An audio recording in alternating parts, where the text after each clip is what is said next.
Hello and welcome to World News on Papyrus TV Africa. I am Christiana Babayo. Before we begin, the headlines. Indigenous activists storm COP30 climate summit in Brazil demanding action. UK documentary airs allegations of Israeli war crimes in Gaza as campaign intensifies. Tanzania, UN calls for probe into post-election protests and killings as hundreds face treason charges. And now the news in full. Indigenous leaders and environmental activists entered the venue of the 2025 COP30 Climate Summit in Belém, Brazil, pressing world governments to deliver on urgent climate commitments and defend indigenous land rights. Protesters mobilized near the Amazon and demanded inclusion in decision-making over extractive activities and connection of climate policy to justice for indigenous communities. The disruption underscored rising frustration that global summits are disconnected from frontline communities facing deforestation, biodiversity loss, and carbon sink destruction. As delegates gathered for negotiations, the activists carried banners and forced entry, highlighting a growing rift between formal climate diplomacy and grassroots climate justice movements. The summit has drawn thousands of participants from around 190 countries, but the protests revealed mounting impatience over slow progress on fossil fuel phase-out, funding access, and indigenous representation. With Brazil hosting the event, the Amazon forest region provided a symbolic backdrop for demands that climate action must be anchored in local rights and ecosystem. A British documentary broadcast called Breaking Ranks Inside Israel's War in the United Kingdom has aired graphic allegations of war crimes committed during Israel's operation in the Gaza Strip, bringing renewed international attention to the conflict and prompting debate about media accountability and war crime documentation. The film presents collected evidence, videos, imagery, and witness testimonies of alleged indiscriminate attacks, destruction of civilian infrastructure, and killings of non-combatants during the year-long Israeli campaign. The release in the UK raises questions about government oversight of conflict reporting, film censorship, and the role of public media in exposing crimes. Observers say the documentary adds to mounting pressure on international courts and human rights bodies to investigate actions in Gaza, while also feeding a polarized global narrative. It challenges official accounts of the conflict and could influence diplomatic engagement, humanitarian access, and future accountability mechanisms. The timing of broadcast coincides with a resurgence in international interest in Gaza's humanitarian status and the broader Israel-Palestine war. The United Nations has called for an immediate and independent investigation into the post-election violence in Tanzania after a wave of deadly protests erupted in connection with the 29 October general elections. The body cited credible reports of hundreds of deaths and accused authorities of concealing evidence, including alleged removal of bodies from mortuaries to undisclosed sites. Meanwhile, Tanzanian prosecutors have brought treason charges against hundreds of individuals for their involvement in protests that followed the elections.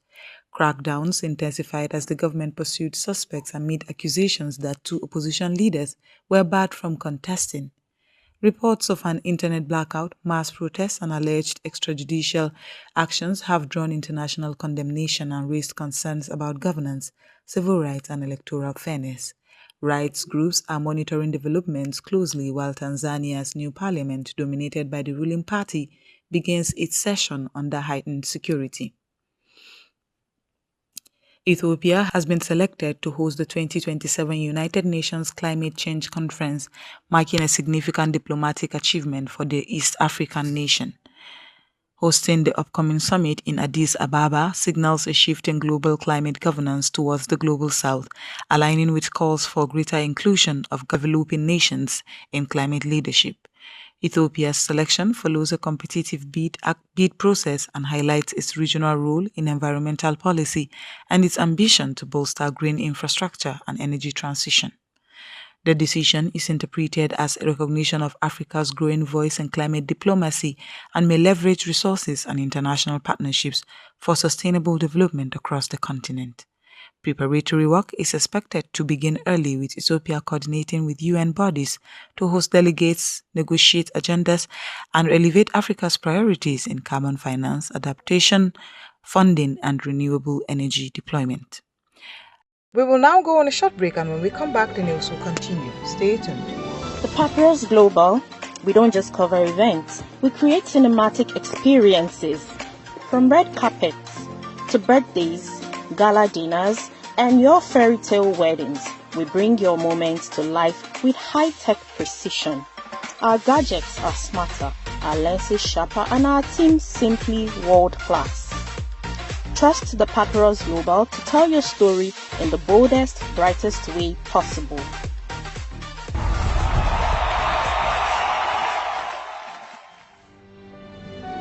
Welcome back, and now the news will continue. Security officials in Syria have confirmed that several ancient statues were stolen from the National Museum of Damascus during an overnight break-in, raising concerns about looting and illegal trade of cultural heritage in conflict-affected regions. The missing artifacts dating back to pre-Islamic periods were part of the museum's permanent exhibition, and their loss represents a blow to both national identity and global cultural patrimony. Authorities launched an investigation to trace the items, coordinate with regional law enforcement agencies, and alert UNESCO and Interpol about the theft. The incident underscores the heightened vulnerability of museums in unstable zones, where economic hardships and legacy conflicts often fuel black market demand for ancient artifacts. Cultural preservation experts warn that such thefts endanger collective memory, complicate repatriation efforts, and drain local tourism potential. South Africa has initiated clinical trials for the continent's first vaccine developed entirely on African soil, a domestically produced oral cholera vaccine created by the Cape Town-based pharmaceutical firm BioVac. The trial, launched on November 11, 2025, marks a major step in strengthening Africa's pharmaceutical independence and pandemic readiness. The initial phase will test the vaccine's safety in adults across selected hospitals, with later phases comparing it against existing cholera vaccines. Health officials say approval could come by 2028 if results are favorable.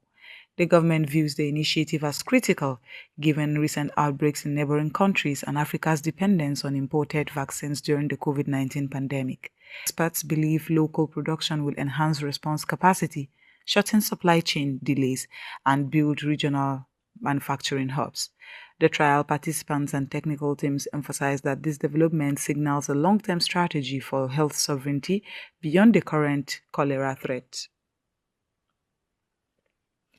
A growing number of U.S. congressional Democrats have demanded a formal investigation into payments allegedly made by President Donald Trump's administration to Equatorial Guinea as part of a secretive deportation arrangement.